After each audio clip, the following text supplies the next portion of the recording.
Everybody want a financial freedom. How can you achieve your first 1 million ringgit? Upon reaching the age of 55 years old. How to invest and growth your money. How to protect ourselves from inflation rate. How to achieve your financial freedom. How to get your passive income. You need a systematic way and consistent investment system to growth your money. That is unit trust investment. Start early investment. Growing your savings with compound interest. Do not procrastinate. You have to start somewhere. You can always erase reality later on.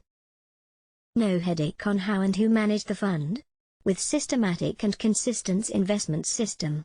Using ringgit cost averaging, which is long-term investment technique. Assuming interest are compounded monthly based on average return rate of 8% per annum, and initial investment of Rm 1000. Here you go.